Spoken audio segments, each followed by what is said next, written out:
Welcome back to Wings of Bibles. I'm Dustin, and today we'll be covering 91, 313, and 91, 319. Starting off here, we have 91, 313, Restricted Category Civil Aircraft, Operating Limitations. No person may operate a restricted category civil aircraft for other than the special purpose for which it is certificated or in an operation other than one necessary to accomplish the work activity directly associated with that special purpose. So a restricted category civil aircraft is an aircraft made for a specific purpose, and they'll give a definition down here.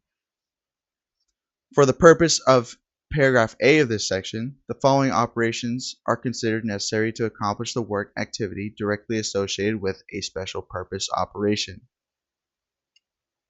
Flights conducted for flight crew member training in a special purpose operation for which the aircraft is certificated.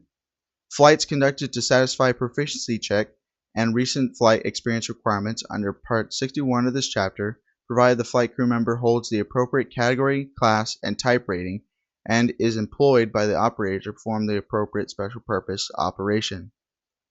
Flights conducted to relocate the aircraft for delivery, repositioning, or maintenance. So it's saying these things can be conducted even though it's not specifically for the operation of that aircraft and what it's meant for. No person may operate a restricted category civil aircraft carrying persons or property for compensation or hire. For the purposes of this paragraph, C, a special purpose operation involving the carriage of persons or material necessary to accomplish that operation, such as crop dusting, seeding, spraying, and banner towing, including the carrying of required persons or material to the location of that operation, an operation for the purpose of providing flight crew member training and a special purpose operation, and an operation conducted under the authority provided in paragraph H of this section are not considered to be the carriage of persons or property for compensation or hire. So it's saying you can't carry persons or property for compensation or hire in a restricted category civil aircraft, but this does not include when you have to carry persons or material necessary for the specific operation that that aircraft is meant for. No person may be carried on a restricted category civil aircraft unless that person is a flight crew member, is a flight crew member trainee, performs an essential function in connection with a special purpose operation for which the aircraft is certificated, is necessary to accomplish the work activity directly associated with that special purpose, or is necessary to accomplish an operation under paragraph H of this section. Except when operating in accordance with the terms and conditions of a certificate of waiver or special operating limitations issued by the administrator, no person may operate a restricted category civil aircraft within the United States over a densely populated area, in a congested airway, or near a busy airport where passenger transport operations are conducted. So these are the areas where you cannot operate a restricted category civil aircraft. This section does not apply to non-passenger carrying civil rotorcraft external load operations conducted under Part 133 of this chapter. No person may operate a small restricted category civil airplane manufactured after July 18, 1978, unless an approved shoulder harness or restraint system is installed for each front seat. The shoulder harness or restraint system installation at each flight crew station must permit the flight crew member, when seated and with the safety belt and shoulder harnesses fastened or the restraint system engaged, to perform all functions necessary for flight operation for purposes of this paragraph. The date of manufacture of an airplane is the date the inspection acceptance records reflect that the airplane is complete and meets the FAA approved type design data, and a front seat is a seat located at a flight crew member station or any seat located alongside such a seat. An operator may apply for deviation authority from the provisions of paragraph A of this section to conduct operations for the following purposes: flight training and the practical test for issuance of a type rating provided. The pilot being trained and tested holds at least a commercial pilot certificate with the appropriate category and class rating for the aircraft type. The pilot receiving flight training is employed by the operator to perform a special purpose operation, and the flight training is conducted by the operator who employs the pilot to perform a special purpose operation. Flights to designate an examiner or qualify an FAA inspector in the aircraft type and flights necessary to provide continuing oversight and evaluation of an examiner. The FAA will issue this deviation authority as a letter of deviation authority. The FAA may cancel or amend a letter of deviation authority at any time, and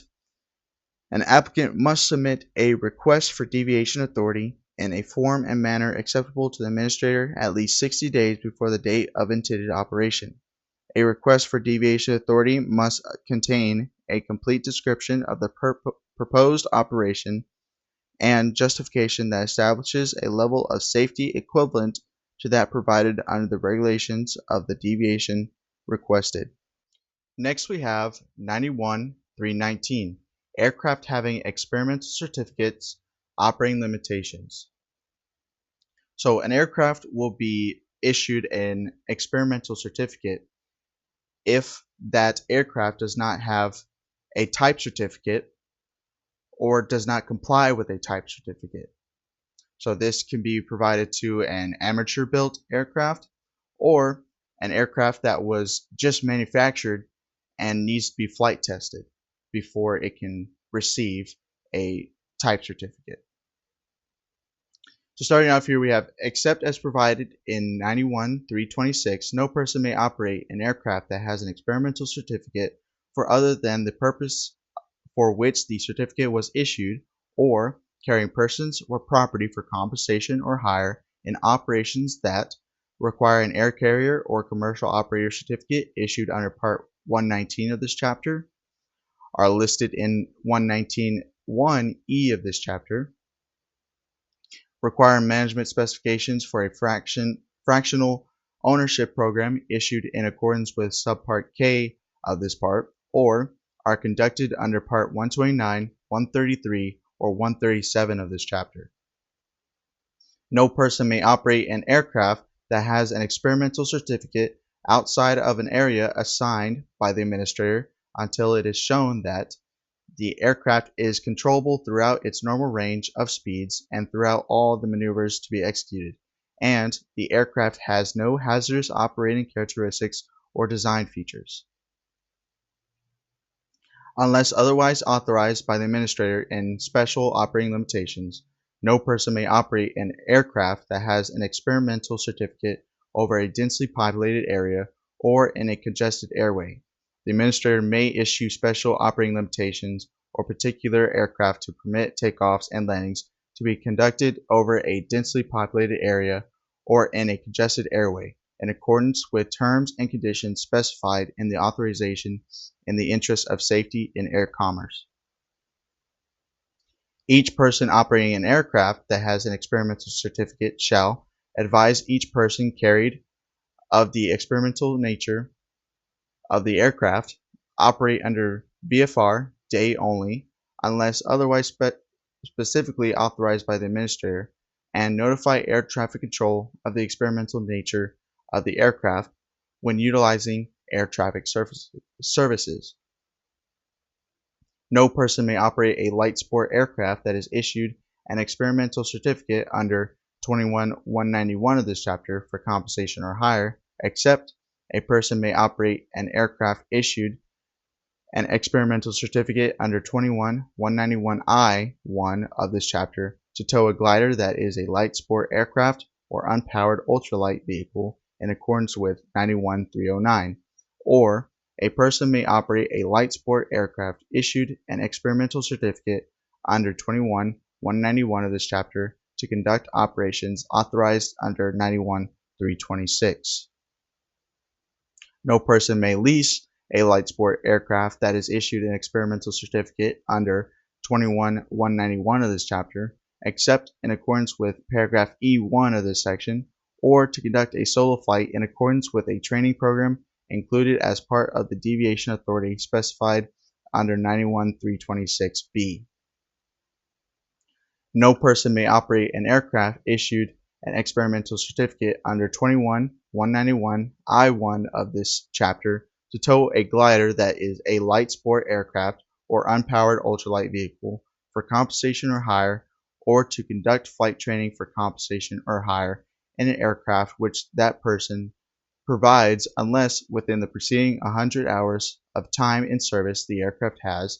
been inspected by a certificated repairman, light sport aircraft with a maintenance rating, an appropriately rated mechanic, or an appropriately rated repair station in accordance with inspection procedures developed by the aircraft manufacturer or a person acceptable to the FAA, or received an inspection for the issuance of an airworthiness certificate in accordance with Part 21 of this chapter. The administrator may prescribe additional limitations that the administrator considers necessary, including limitations on the persons that may be carried in the aircraft, and no person may operate an aircraft that has an experimental certificate under 61.113I of this chapter unless the aircraft is carrying not more than 7 occupants.